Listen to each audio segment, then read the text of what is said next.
Hello दोस्तों, बहुत बहुत स्वागत है आपका हिंदी मीडियम के नंबर 1 चैनल शुभम क्लासेस में। जैसा कि जानते हैं, मेरा नाम सुनील चौधरी है और आज हम आपको अपनी क्लास में लेक्चर 5 के बारे में डिस्कस करना चाहते हैं।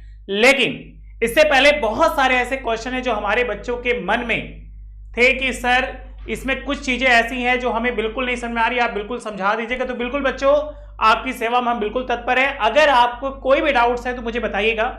वैसे आज की क्लास में हम बिल्कुल लाइव हैं, अगर आपको कोई क्वेश्चन पूछना है तो आप उसी टाइम पूछ सकते हैं। और पिछली क्लास का कुछ कंफ्यूजन्स पूजा के मन में था, तो पूजा का क्वेश्चन है, संजना ने काफी बार हमसे कहा कि सर पी ब्लॉक के नोट्स भेज दीजिए। तो बिल्कुल बेटा, बिल्कुल मत घबराइए, हम उस पर काम चालू कर दिए हैं। जैसे ही वो पूरा हो जाएगा हम आपको पी ब्लॉक के नोट्स भेज देंगे। पूजा और आंचल का क्वेश्चन था कि सर कुछ ऐसे न्यूमेरिकल्स हैं जो हमें बिल्कुल नहीं आ रहे, सर रिएक्शन है वो हमें नहीं आ रहा है, और साथ ही साथ कुछ आईयूपीएसी नाम है वो भी नहीं आ रहा। यहां तक कि पूजा का ये भी कहना था कि सर आपने बहुत सारी टॉपिक इस बार छोड़ दिए। तो बेटा छोड़ना इसलिए पड़ा क्योंकि आप लोग के कमेंट्स थे कि सर आप उन्हीं चीजों को टच करिए जो 100% एग्जाम में आ जाएंगे। तो जहां तक मुझे लग सकता है वहां तक हम बता दिए, लेकिन फिर भी आपको अगर लगता है ये चीजें आपको नहीं आ रही, कंफ्यूजन है, तो बिल्कुल आप अपने डाउट्स मुझे भेजिए। आज की क्लास में हम उसको 100% सॉल्व कराएंगे। अगर आज नहीं करा सकते तो नेक्स्ट वीडियो में उसे जरूर सॉल्व कराएंगे। आइए हम बात करेंगे सबसे पहले लेक्चर 4 की, कि लेक्चर 4 में हमने पढ़ा क्या क्या। लेक्चर 4 में जैसे ही अल्कोहल की बात हुई तो याद आता था OH, और ये जो हाइड्रोक्सिल समूह है वो मुख्यतः एलिफैटिक यौगिकों पे उपस्थित होता था। और अगर हम फिनॉल की बात करें तो ये भी था OH, ये एलिफैटिक पे था और ये एरोमेटिक पे था।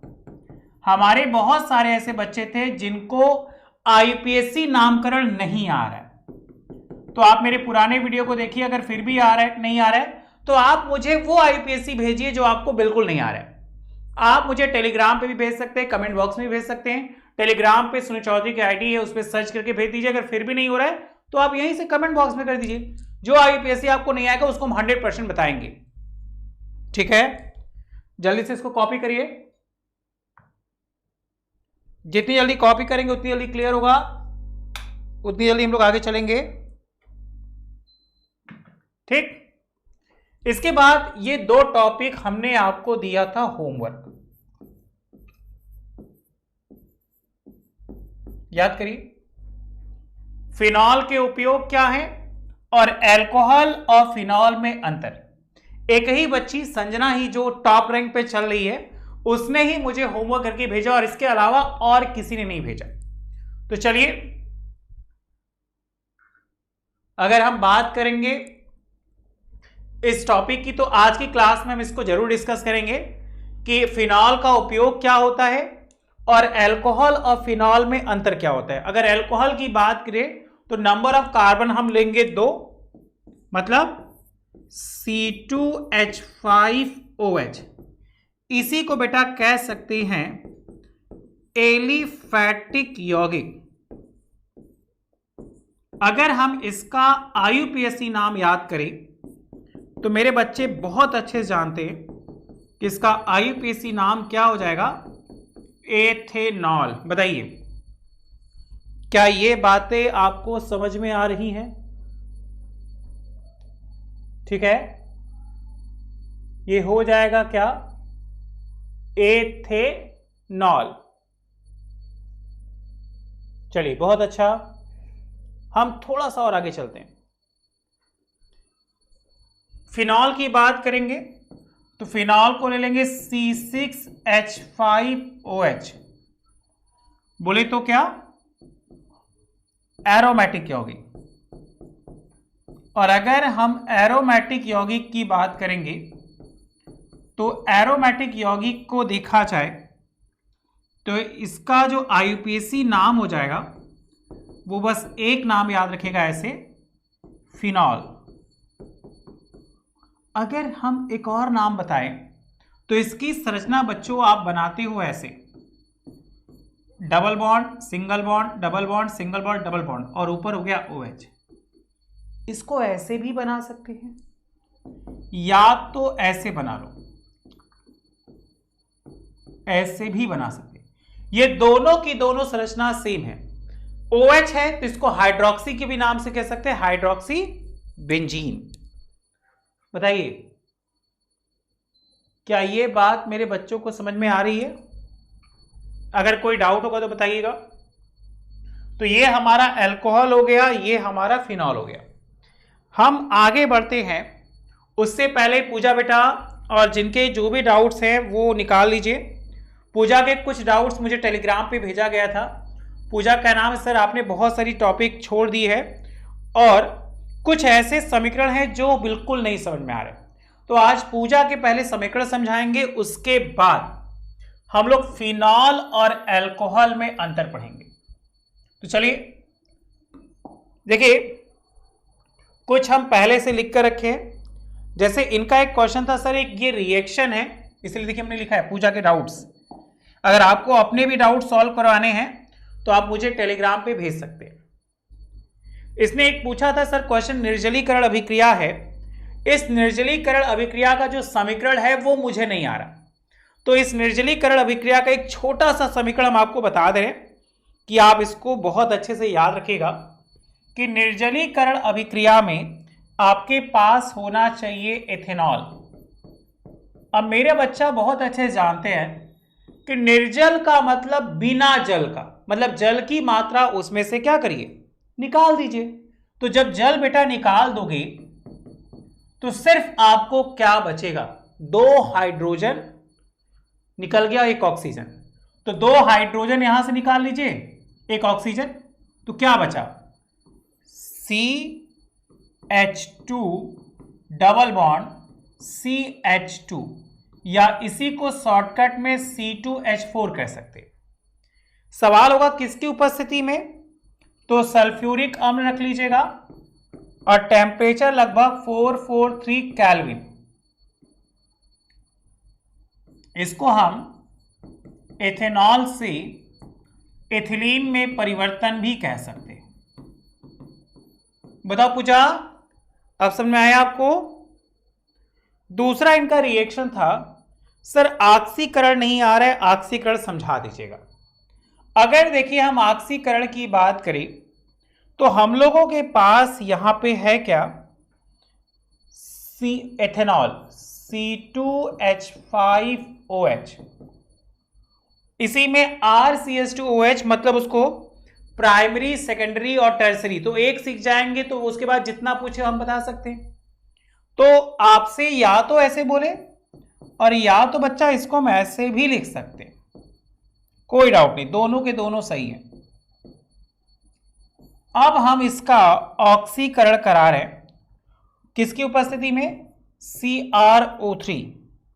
तो ये बदल जा रहा है कीटोन, मतलब RCHO में। और अब मेरे बच्चे जानते ये एल्डिहाइड है। बताइए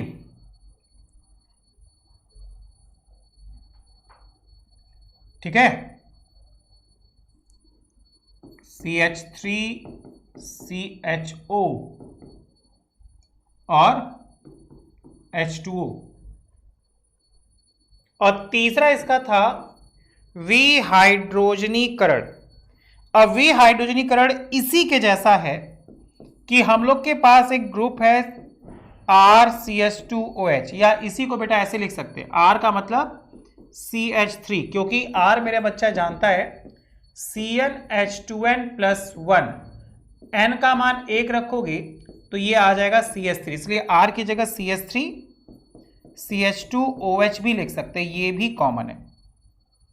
अब विहाइड्रोजनीकरण में आपके पास कॉपर होना चाहिए, 573 केल्विन होना चाहिए, तो RCHO में परिवर्तित हो जाएगा। बताओ पूजा, ये तीनों समीकरण आपको समझ में आया? यही आपके डाउट्स थे। आपका क्या नाम था सर, ये आपने छोड़ दिया, तो बेटा इसी को शॉर्टकट में ओरल में बताए थे, ठीक है। अगर आपके भी किसी के डाउट्स है तो बताइएगा, हम बिल्कुल लाइव हैं, हम आपके द्वारा दिए गए डाउट्स को जरूर सॉल्व करेंगे। और आज के वीडियो में अगर सॉल्व नहीं कर पाए तो नेक्स्ट वीडियो में 100% करेंगे। ओके, आइए हम लोग आगे की क्लास चला जाए। आज की क्लास में हम लोग बात करने वाले फिनॉल और अल्कोहल में अंतर। उसके पहले हम बात करेंगे क्या, फिनॉल के उपयोग। तो जल्दी से कॉपी में हेडिंग बना लो, फिनॉल के उपयोग, यूजेस ऑफ फिनॉल। तो बेटा हेडिंग बनाओ जल्दी से, यूजेस ऑफ फिनॉल। ठीक है, चलिए नंबर 1, रंजकों के निर्माण में। रंजक का मतलब क्या होता है? रंजक का मतलब होता है ऐसे पदार्थ जिनका इस्तेमाल चीजों को रंगने में करते हैं। तो रंजकों का निर्माण में। दूसरा, एक बहुलक है जिसका नाम है बेकेलाइट। अगर याद रहे तो बेकेलाइट को आप देखोगे, जितनी भी गाड़ियों की बॉडी होती है उसमें जो पदार्थ प्लास्टिक वाला यूज होता है वो वही बेकेलाइट होता है। जैसे आप लोगों के पास स्कूटी या भैया की बाइक होगी तो उसमें देखने का कुछ प्लास्टिक वाले कड़े कड़े पदार्थ होंगे, वो होगा बेकेलाइट। बहुलकों के निर्माण में।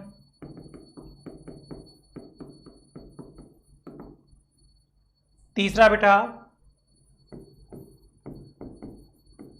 स्याही के संरक्षण में।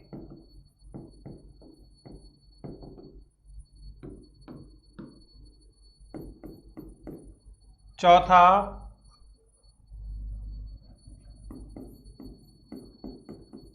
विस्फोटकों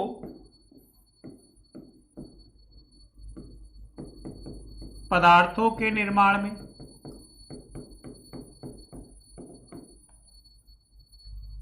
ठीक, और पुतिरोधी। सर पुतिरोधी का मतलब एंटीसेप्टिक एवं कीटाणुनाशक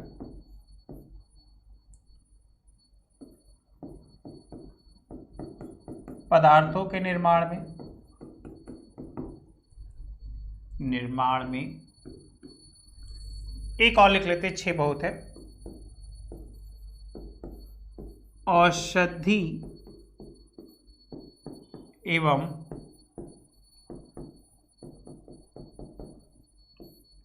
कार्बनिक यौगिकों के निर्माण में।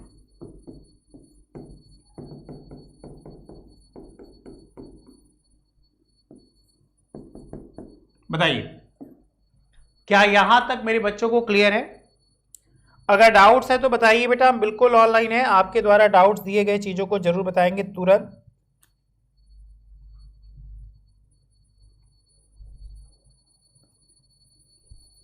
ठीक है, ये बात समझ में आ गई। सबसे पहला क्या कह रहा है? सबसे पहला कह रहा है रंजकों के निर्माण में, बहुलकों के निर्माण में, स्याही के संरक्षण में, विस्फोटक पदार्थों के निर्माण में, पुतिरोधी एवं कीटाणुनाशक पदार्थों के रूप में, औषधि एवं कार्बनिक यौगिकों के निर्माण में। बताइए, क्या यहां तक आपको कोई भी डाउट्स है तो तुरंत बताइएगा मुझे। ओके, चलिए हम थोड़ा सा और आगे बढ़ते हैं। अल्कोहल और फिनॉल में अंतर। हेडिंग बनाइए बेटा,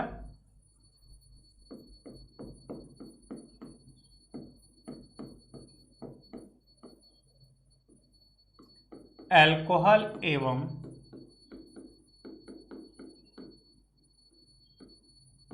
फिनॉल में अंतर। देखिए, जब भी किसी चीज का आप अंतर बनाइए तो अपने आप से मुख्यतः 3 की कैटेगरी याद रखिए। सबसे पहली कैटेगरी याद रखिए कि क्या होना चाहिए, गुणधर्म। जैसा कि हम अंतर देख रहे हैं, सबसे पहले भेजने वाली लड़की संजना ही थी। संजना ने अंतर भेजा, अच्छा था। लेकिन अगर एग्जामिनर को लुभाना है, जैसा कि कुछ कमेंट्स आए थे खासकर आंचल का, कि सर ऐसा वीडियो बनाइए कि जिससे हम लोग एग्जाम में अच्छे से अच्छा लिख सके, इसीलिए आप मुझसे नोट्स वगैरह मांगते हो, इसीलिए कि आपको याद होता जाए। तो बिल्कुल बच्चा, हम आपकी सेवा में तत्पर है। अगर हम बात करें एग्जामिनर को लुभाना है तो कुछ बातों का याद रखिए। कि कभी भी अंतर करते समय सबसे पहले पॉइंट बनाइएगा गुणधर्म। इसके बाद यहां रख लीजिए आप इथेनॉल, और यहां आप रख लीजिए क्या, फिनॉल। यहां पे क्रम संख्या लिख सकते हैं 1 2 3 वाला। ये टेबल आप बना लीजिए, क्योंकि अगर किसी भी एग्जाम में अच्छा सा टेबल बनाएंगे, अरे जाहिर सी बात है आप अच्छा बनाएंगे तो एग्जामिनर भी आपको अच्छा नंबर देगा, आप अच्छा नहीं बनाएंगे तो एग्जामिनर भी आपको अच्छा नंबर नहीं देगा। तो सबसे पहला आपको क्या लिखना है, देखिए सबसे पहला लिखना है आपको अणुसूत्र। बताइए बेटा, तो देखिए याद है आपको। दूसरा गंध,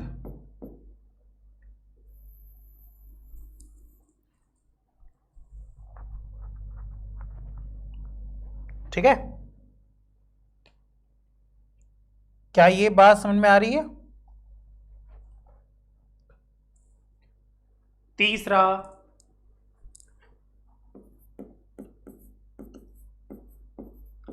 लिटमस परीक्षण, प्रकृति के लिए कि अम्लीय है कि क्षारीय है, बताइए। नेक्स्ट, अब थोड़ा सा वो कर लें, ये तो भौतिक है, रासायनिक में आ जाइए। क्षार लेते एक NaOH से क्रिया,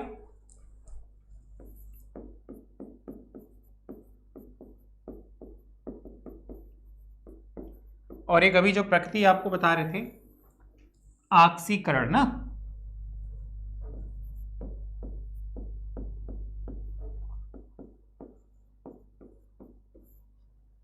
कम से कम ऐसे 5 अंतर याद रखेंगे तो आपको अच्छे से याद होगा, और एग्जामिनर आपको कहेगा कि लड़का कुछ पढ़ा है, अच्छा सा नंबर भी देगा। सबसे पहला अणुसूत्र, अणुसूत्र इसका C2H5OH और इसका C6H5OH। बताइए, क्या इसमें किसी को कोई डाउट है? ठीक है। इसकी जो गंध होती है वो अल्कोहलिक गंध होती है, नामी में अल्कोहल मतलब अल्कोहलिक गंध, फिनॉल मतलब फिनॉलिक गंध। जिस तरह हम लोग सूंघे थे उसको तो सिरका जैसा हो गया था, तो अल्कोहल मतलब अल्कोहलिक, फिनॉल मतलब फिनॉलिक। इसके बाद कह रहे हैं लिटमस परीक्षण।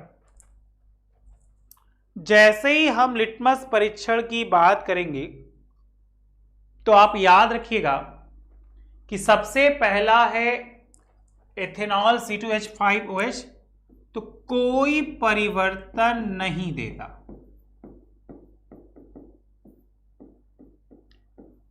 अब कोई परिवर्तन नहीं देने का मतलब इसकी जो प्रकृति है वो उदासीन है। प्रकृति हम लोग याद रखते हैं 3, अम्लीय, क्षारीय और उदासीन। तो इसकी प्रकृति क्या हो गई? उदासीन। बताइए, क्या ये बात याद हो गई? अगर फिनॉल की बात करेंगे तो फिनॉल याद रखिएगा लाल लिटमस को नीला कर देगा, लाल लिटमस को नीला कर देता है। बेटा नीला कर देने का मतलब इसकी प्रकृति जो है वो हो गई क्या? क्षारीय। इसकी प्रकृति एथेनॉल की हो गई क्या? उदासीन। और उधर बात करेंगे तो वो हो गई क्या? क्षारीय। बताइए, क्या इस लाइन में कोई डाउट्स है आपको? इसके बाद हम बात करेंगे क्या? NaOH से क्रिया। जल्दी से कॉपी निकाल लीजिए, ठीक है। NaOH से क्रिया। अब हम क्रिया कराने वाले हैं एथेनॉल को। तो प्रकृति इसकी उदासीन है, तो याद रखिएगा कोई अभिक्रिया नहीं देता है। और जब हम बेंजीन के साथ क्रिया कराएंगे तो याद रखिएगा क्या बनेगा, कॉपी में लिख लीजिए, सोडियम फिनॉक्साइड। सोडियम फिनॉक्साइड कैसे? आपके पास था फिनॉल, क्या फॉर्मूला, C6H5OH। क्या इसको मैं ऐसे लिख दिया चलेगा, NaOH। सोडियम फिनॉक्साइड बना रहा है मतलब ONA बनाएगा, ऐसे बना लो ONA। और क्या दे देगा बेटा, H2O। बताइए क्या यहां तक कोई डाउट है? ठीक है,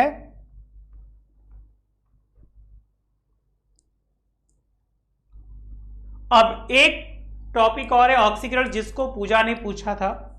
तो आपको बताए थे कि जब भी एथेनॉल का ऑक्सीकरण कराइएगा, जैसे C2H5OH है, ऑक्सीकरण अभिक्रिया करा रहे तो सबसे पहले बनेगा एल्डिहाइड, और अगर इसका पुनः ऑक्सीकरण बना दे तब बेटा बनेगा क्या, कार्बोक्सिलिक अम्ल। और फिनॉल में याद रखिएगा कि यह उत्पाद की प्रकृति पर निर्भर करता है, निर्भर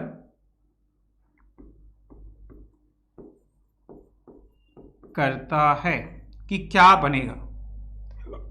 जल्दी से इस टेबल को कॉपी करिए। यहां तक कोई डाउट है आपको? तो अब हम लोग नेक्स्ट स्टार्ट करने वाले हैं ईथर। जैसे ही ईथर की बात करते हैं तो मेरे बच्चे याद कर लीजिएगा, ईथर एक क्रियात्मक समूह है जिसमें एल्किल ग्रुप के साथ साथ उसमें जुड़े होंगे क्या, ओ कहां जुड़े होंगे, बीच में। तो जल्दी से कॉपी निकाल के हेडिंग बनाइए ईथर।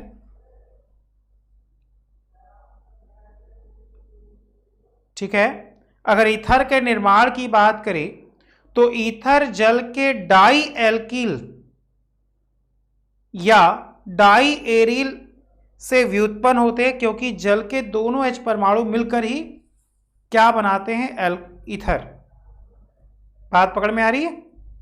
जैसे अगर हम ईथर की बात करें तो इसका फॉर्मूला मेरे बच्चे बहुत अच्छे से जानते हैं, ROR। ये जल का ही व्युत्पन्न से ये बनता है। जैसे जल का फॉर्मूला अगर H2O करें तो OHO को डिनोट करते ऐसे, तो सेम कंडीशन, इसको भी वैसे ही मर्ज कर देंगे। बताइए क्या यहां तक कोई डाउट है? अगर हमसे बात करें ईथर का वर्गीकरण, तो ईथर को हम दो भागों में बांट देते हैं। ईथर का वर्गीकरण, जल्दी से कॉपी निकाल के लिख लीजिए, ईथर का वर्गीकरण क्या है। सबसे पहला हम लोग लेते हैं सरल, स्टेप नंबर 1।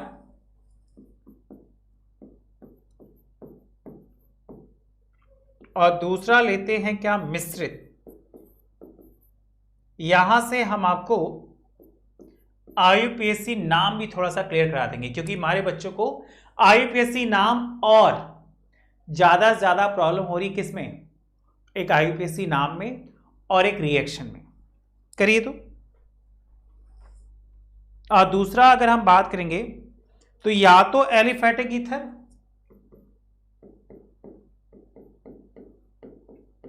एलिफेटिक ईथर, और या तो क्या, एरोमेटिक ईथर। हमसे सबसे पहला कहा जा रहा है क्या, सरल, या इसी को एक नाम और कहते हैं सममित ईथर। जैसे बहुत इजी तरीके से तोड़ देंगे कि अगर सरल या सममित ईथर की बात करेंगे तो कुछ मिक्स नहीं, बस CH3O CH3। ये एग्जाम्पल हो जाएगा सरल या सममित ईथर का। इसका आईयूपीएसी नाम बताइए अगर आ सकता है तो। ठीक है,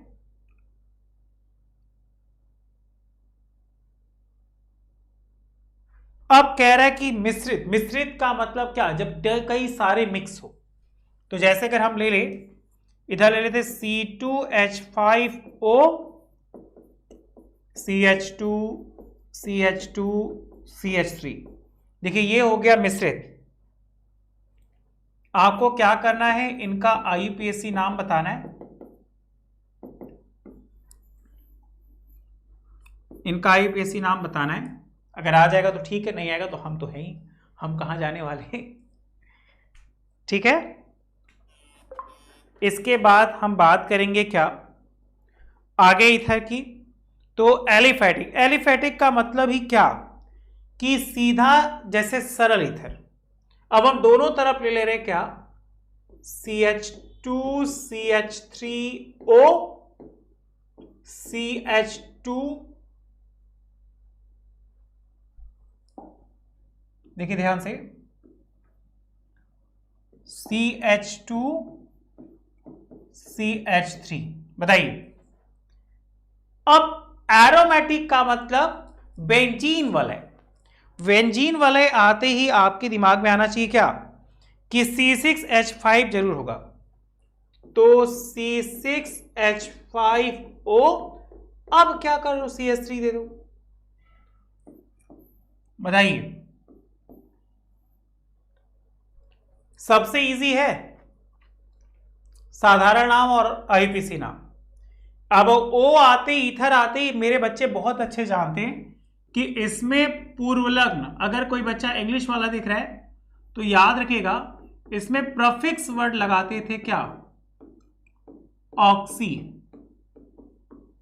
कार्बन यहां कितना दिख रहा है, कार्बन यहां दिख रहा है 1, तो मेथ ऑक्सी, तो इसका नाम हो जाएगा मेथॉक्सी मेथेन। बताइए, उसी तरह बच्चा अगर इसको आप जोड़िएगा तो CH2 CH3 जोड़ दो, C2H5 हो जाएगा, कार्बन हो जाएगा 2, तो इसका नाम आप क्या लिख दीजिएगा, एथॉक्सी। इधर भी कार्बन 2 है तो एथेन। पहले बताइए ये दोनों समझ में आए कि नहीं, कॉपी कर लो बेटा, बहुत इजी है, एकदम ध्यान से। दोनों आपको समझ में आए कि नहीं। अगर इसके साधारण की नाम करेंगे तो बहुत इजी। देखिए कार्बन एक है तो मेथिल एथिल इथर, समझ में आ रहा है। यहां देखो CH2H5, तो ये कितना हो गया, एथिल, तो हो गया एथॉक्सी। अब कार्बन कितना है, 1 2 3, तो प्रोपेन, बस एथॉक्सी प्रोपेन। समझ में आ रहा है, बिल्कुल एकदम ध्यान से मन लगाकर धीरे धीरे करिए, कोई जल्दबाजी नहीं। अब देखो बेटा, जैसे ही हम एरोमेटिक की बात करेंगे तो इसमें C6H5 लगने से इसका नाम हो जाएगा फेनिल। तो पहले क्या दिख रहा है आपको, पहले आपको दिख रहा है CH3 है इधर, तो मेथिल कर लो, मेथिल, क्योंकि M पहले आता है, मेथिल, फिर फेनिल, ग्रुप हमारा ईथर है, तो methyl ethyl methyl phenyl ether. इसको कॉपी करो तो हम इसके आईयूपीएसी नामकरण की बात करेंगे जो हमारे बच्चों को बिल्कुल परेशान कर रहा है, बहुत अच्छे से नहीं आने दे रहा है। चलिए इसको कॉपी करिए, इन्हीं पे हम आगे चर्चा करेंगे। क्या ईथरों का नामकरण, दो चीज कॉमन पूछता है, एक नामकरण, और नामकरण के साथ साथ पूछा जाता है हम लोग से समावयवता। ये दो चीजें बहुत कॉमन है बेटा, ये दोनों बहुत इंपॉर्टेंट एग्जाम में पूछी जाती है, एक नामकरण और एक समावयवता। नामकरण याद आती है हमारे बच्चे, आईयूपीएसी नामकरण जानते हैं, कि क्या क्या हो सकता है। अगर हम इसके IUPAC नामकरण की बात करें तो क्या करें, दोनों बता रहे, IUPAC भी साधारण भी। तो कुछ दे रहे उसको करिए जो आपके एग्जाम में पूछे गए हैं। कुछ महत्वपूर्ण ईथरों के सूत्र, यहां पे साधारण नाम ले रहे हैं, यहां पे IUPAC नाम ले रहे हैं और एकदम स्टेप बाय स्टेप आपको कराते चल रहे हैं। सबसे पहले सबसे इजी क्या है जी, CH3O CH3। दूसरे में बढ़ा दे रहे हैं C2H5O C2H5। बताइए, थोड़ा सा कम कर दें, इधर कम कर देना, CH3O C2H5। अगर आपको अभी आ रहा है तो तुरंत लिखते चलो और नहीं तो मुझे मैसेज करते चलो। बताइए क्या यहां तक क्लियर है? एक पीछे वाला भी दे दे, चलो कम से कम 5 रहेंगे तो अच्छा रहेगा। C6H5O C2H5 और पांचवा अंतिम C6H5O C6H5। एक बता दे रहे, बाकी आप होमवर्क कर लीजिएगा। देखिए CH3O CH3 को साधारण नाम में कह सकते एसीटोन, या एक नाम और याद रखिएगा। देखिए इधर भी बच्चा मेथिल है, ये भी मेथिल है, ये भी मेथिल है, तो कुल कितने मेथिल है? 2। अगर कोई चीज 2 बार है तो डाई, 3 बार है तो ट्राई, 4 बार है तो टेट्रा, तो 2 है, तो 2 पे क्या हो गया, डाई मेथिल कौन, ईथर। और IUPAC नाम में ऑक्सी लगाते, तो कार्बन पहले 1 से स्टार्ट हुआ तो मेथ, तो मेथॉक्सी, और कार्बन 1 है तो मेथेन। अब ये चारों के चारों आपके हो जाएंगे क्या, होमवर्क। अगर कोई डाउट्स होगा तो मुझे बताइएगा, हम आपके डाउट्स को जरूर क्लियर करेंगे। एक टॉपिक इसमें और है, समावयवता। अगर हम ईथर के समावयवता,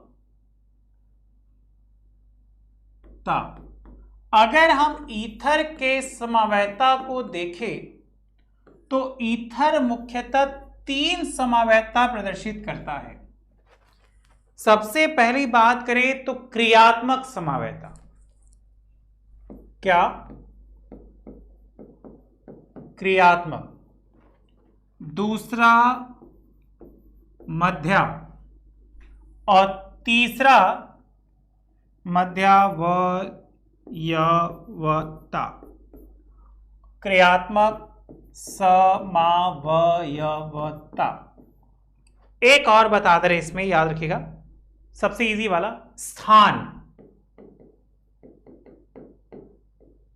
समावयवता। बताइए, अब अपने बच्चों को बताए थे कि जब क्रियात्मक समावयवता की बात करेंगे तो समावयवता वो होती है जिनके अणुसूत्र समान हो लेकिन उसमें उपस्थित क्रियात्मक समूह अलग अलग हो जाए। तो सबसे पहला ही नाम क्या है, क्रियात्मक समावयवता। चलिए एक एग्जांपल ले लीजिए, C2H6O, एक अणुसूत्र ले लिए हम लोग, क्या, C2H6O।